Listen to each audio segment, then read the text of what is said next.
दोस्तों आज मैं अपना इस चैनल पे दूसरा वीडियो लेकर के आया हूँ और इसमें मैं आपको बताऊंगा कि फिजिक्स किसे कहा जाता है। What is physics. आज हम लोग फिजिक्स का डेफिनेशन जानेंगे।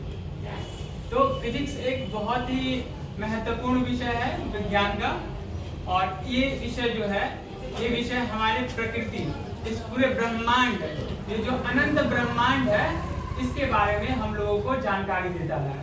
इसके हम सभी मानव जो कि धरती पर आए हुए हैं, सभी मानव धरती के से पूरे ब्रह्मांड को जब निहारता है तो आश्चर्य से भर जाता है। यह जब भी कभी आसमान की ओर देखता है तो इंसान सोचता है कि ये आसमान में तारे क्यों टिमटिमा रहे हैं।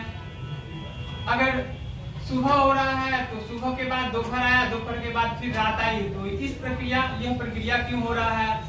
इसी तरह से जब बारिश होता है तो बारिश के समय, अब उसी समय अगर बारिश के समय अगर दूसरी तरफ सूर्य रहता है तो उसके दूसरी तरफ हम लोग इंद्रधनुष नजर आता है। तो ये इंद्रधनुष आखिर नजर क्यों आता है।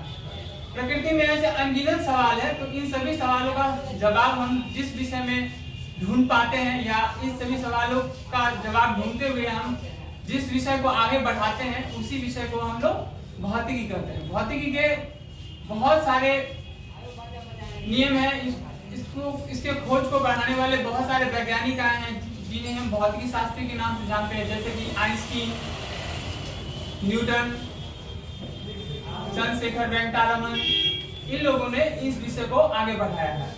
इस विषय को इन लोगों ने आगे तो जरूर बढ़ाया है, लेकिन भौतिकी का कोई भी नियम, प्रकृति का कोई भी नियम हमेशा के लिए सही नहीं रहता है। जैसे कि न्यूटन साहब ने बताया था हम लोगों को वो गति के नियम, तो लेकिन ये गति का नियम भी आगे जाकर फेल्योर होता है। इसको आइंस्टीन ने बाद में जाकर सुधार किया, और आइंस्टीन के नियम को बाद में फिर कुछ जगह पे इसी प्रकार से प्रकाश के बारे में कहा जा रहा था पहले कि प्रकाश जो है कि प्रकाश कण से बना हुआ है, लेकिन ये उनके कुछ सालों के बाद कुछ लोगों ने बोला कि नहीं, प्रकाश कण से नहीं बना हुआ, प्रकाश तरंग से बना हुआ है।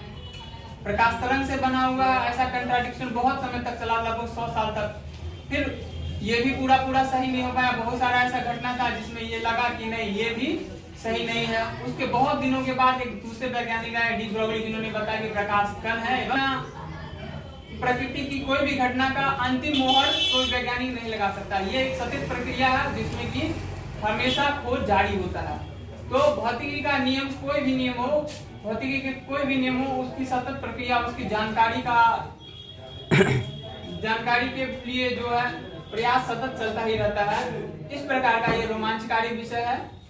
इस विषय की बहुत ही रोचक और दिलचस्प विषय कहा जा सकता है इसको। इस फिजिक्स में, भौतिकी में हम छोटे से छोटे कण से लेकर पूरे ब्रह्मांड, पूरे विश्व के बारे में अध्ययन करते हैं। यह अपने आप में बहुत ही बड़ा और विस्तृत विषय है। विषय के अंतर्गत बहुत सारी ऐसी और अन्य प्राकृतिक घटना का अध्ययन करते हैं, जैसे कि ज्वार भाटा आना, अमावस्या होना, पूर्णिमा होना इत्यादि।